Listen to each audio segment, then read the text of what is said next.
Greetings, Mark Anderson with Anderson Investigative Associates, here to do the third in a series of topics on effective interviewing. And today we're going to talk about the theory of reciprocity, or the subject of reciprocity. Recently went and volunteered some time at the local high school talking to a criminal justice emphasis class in the area of interviewing. And in discussing that, as I always do in my training, I talked about the reciprocity and its importance in the interview room. I think I did two classes. There was about 60 students between the two of them. And out of those 60, none of them knew what reciprocity was. Although when I described what reciprocity is, were all aware of the fact that it's prevalent in their lives, that there's certainly times when reciprocity comes into play. Wanted to share a couple quotes with you on the subject of reciprocity that I found when I was looking into the subject. One of them is from Confucius, and Confucius says, "There's one word which may serve as a rule of practice for all of one's life: reciprocity." And then another quote from Carol Quigley. She says, "The basis of social relationships is reciprocity. If you cooperate with others, others will cooperate with you." And this is so true in the interview room as well as other areas of life.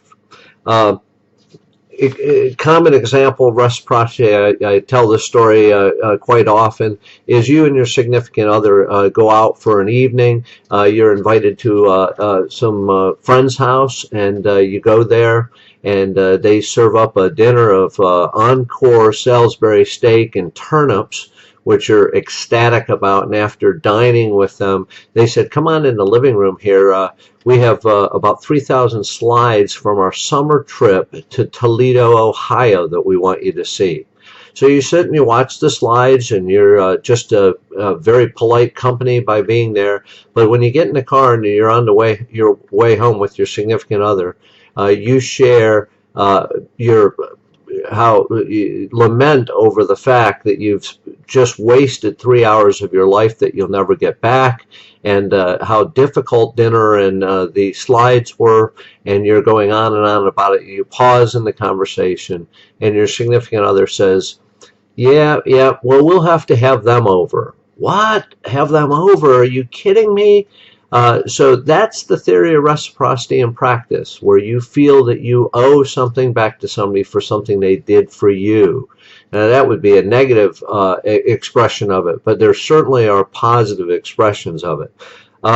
Best way to talk about reciprocity is that feeling of obligation. But when we use reciprocity, one of the most important things to do is to use it with credibility. We can't do it in a haphazard way and in a insincere way, because that's going to actually result in negative consequences. So we have to do it and be credible when we do it, because reciprocity can work negatively as well. If we use a lot of judgment, condemnation, we're dismissive, then what we should expect to receive in return is the same thing. So sometimes in that interview environment, when we go off the handle and snap at the person we're talking to, and then we find they snap back, we've actually employed reciprocity, but probably not to a positive result. There's two types of reciprocity that we should be aware of. There's material reciprocity, and then there's emotional reciprocity. Material reciprocity, well, it can be as simple as sharing a cup of coffee with someone, bringing donuts to an interview. Those type of things that you provide. The person's cold, you provide a jacket for them. Material items that we've provided, and then they have a sense of obligation for that. Now, when I share coffee and donuts, I'm certainly not looking for coffee and donuts in return. I'm looking for cooperation in answering some of the questions I'm asking. I'm looking in cooperation for participation in the interview, and oftentimes that's what you receive when you employ reciprocity. On the emotional side, it can be all sorts of things. It can be a handshake. It can be employing the use of the word "thank you," which I don't think we use enough in interviews.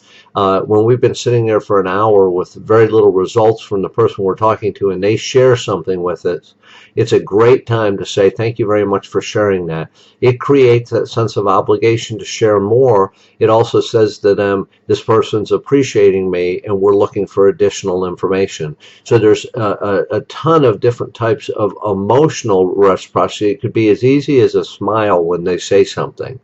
It can be as easy as going, uh-huh, when they share something, indicating that you're listening. So there's emotional and material reciprocity. I'll give you a great example of this. Came from a homicide case where the individual was incarcerated for life, and they went in and spoke to him about what went right and what went wrong in the interview and why he cooperated in that interview. One of the things amongst several that he shared was that the detective had shaken his hand at the beginning of the interview, and in his 40-plus years of existence, he had, a law enforcement officer, never put his hand out to shake hands with him. Now, to us, we shake hands all the time. Seems like a rather insignificant gesture, but in that interview environment, when that was done, it had a huge impact on what took place in that 3-hour interview thereafter. So we got to take into account that these individuals are often in a stressful situation where fear is paramount in their mind, and sometimes these small gestures can have a very significant effect on the way that the interview is going to proceed. Reciprocity is powerful in that regard. Remember that the concept, the premise of reciprocity is the issue of fair play. You do something for me, I need to do something for you. So when we're in that interview environment, employ the Socratic method. The more you ask and the better you listen, the better they're going to be toward you. Ask good questions. Employ all your faculties in active listening, demonstrating that active listening to the person you're talking to. From early in the interview, find those things that you can agree upon. Not things that you're necessarily going to go out to dinner with them afterwards, but find those nuggets where you can agree with them. And then also establish commonality via good rapport.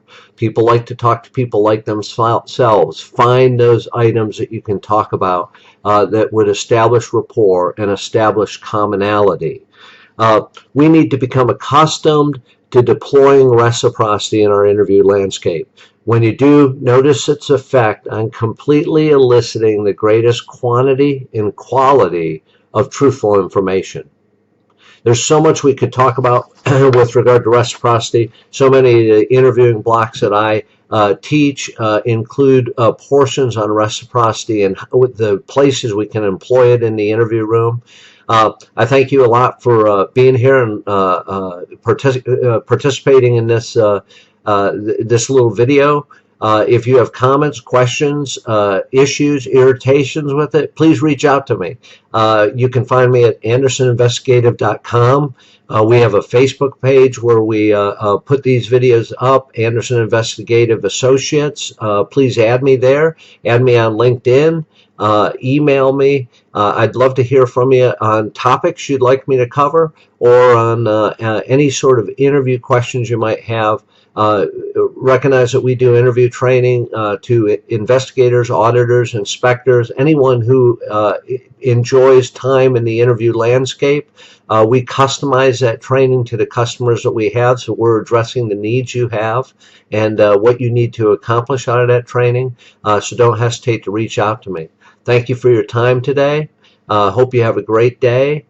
Please remember, when it comes to interviewing, the one thing we should always keep at the forefront of our minds is the issue of safety. So be safe out there and have a great day.